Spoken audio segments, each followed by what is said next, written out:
Seuls les esprits faibles et aliénés sont dans la pantoisie, eu égard au grand mouvement, j'allais dire au changement paradigmatique qui se vit entre l'Occident et l'Afrique. Il ne fait l'ombre d'aucun doute.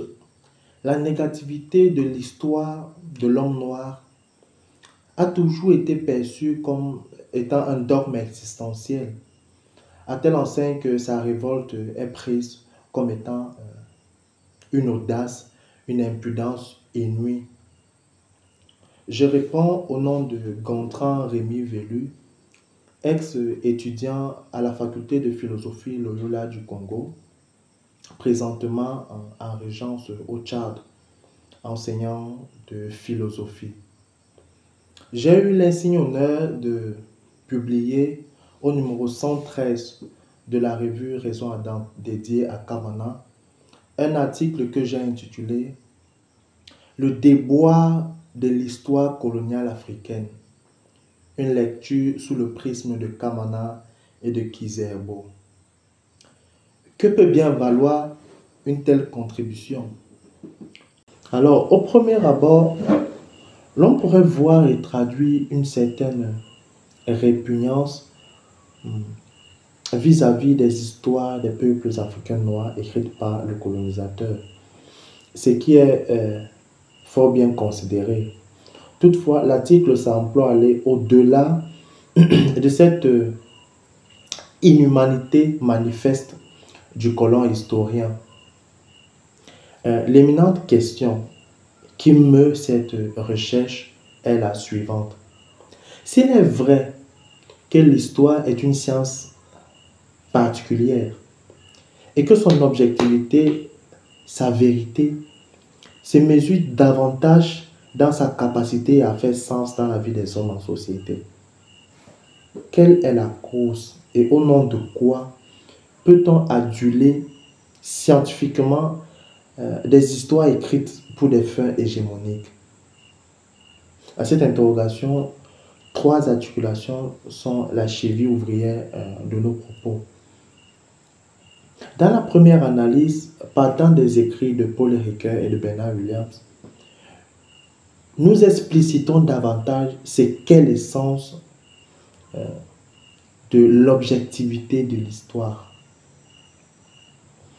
Une histoire est dite vraie et objective lorsqu'elle met davantage en branle la dimension éthique et non forcément logique. J'explique. Puisque nul ne saurait dire au détail près ce que fut le passé, l'histoire, comme science sociale et non comme science exacte, a et trouve tout son pesant d'or dans sa capacité à apporter de l'espérance, de l'espoir dans la vie des hommes pour qui celle-ci est écrite. Ce qui n'est pas le cas avec les histoires coloniales africaines, écrites par l'occupant aux allures impérialistes. C'est ce que nous révèle notre binôme Kamana et Kizerbo dans la deuxième articulation du travail. La structure de leur bibliothèque, nous renchérit Mudimbe, n'a été qu'une expression de promesse d'une victoire et d'une domination de l'Occident bourgeois et chrétien sur l'Afrique ténébreuse. D'où la valeur du terme déboire. Oui, le déboire, le dégoût éprouvé vis-à-vis de la littérature africaine tirée d'ailleurs. En vertu de cette réalité aussi bien lugubre que déshumanisante, quels moyens faut-il implémenter pour mieux construire l'imaginaire de l'Africain? Telle est la question que nous évertions à répondre dans la troisième partie de l'article, sous les ornières de Kamana et de Kizerbo, bien sûr. Les Africains, disent-ils, doivent, entre autres, posséder des outils nécessaires pour mieux écrire leurs propres histoires par des pensées et des actions fortes. Vous comprenez avec moi qu'il ne s'agit plus seulement du oser, comme l'on pourrait le suivre chez certains de nos africanistes, car le terme oser en lui-même fait allusion à un manque de permission du droit à.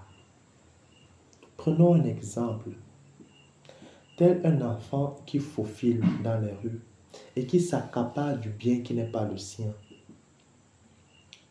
A-t-il osé, va demander le propriétaire du bien. L'audace de l'Afrique va au-delà de cette témérité péjorative, car de par son histoire même, l'Afrique est bénéficiaire du droit de devoir de mémoire. Outre cela, l'éducation est une nécessité. Pour paraphraser nos deux auteurs, mieux Kamana, l'Occident n'aurait pas dû, par l'usage des corrections corporelles, nous apprendre leur trésor.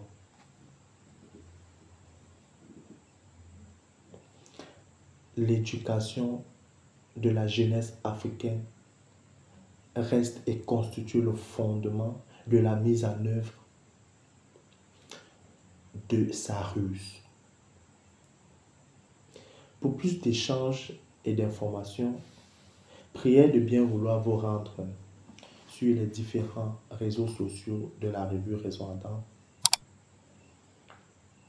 Vous y trouverez également l'interview écrite du professeur Gaston Bobongo, présentement doyen de la faculté de philosophie de l'Université catholique d'Afrique centrale.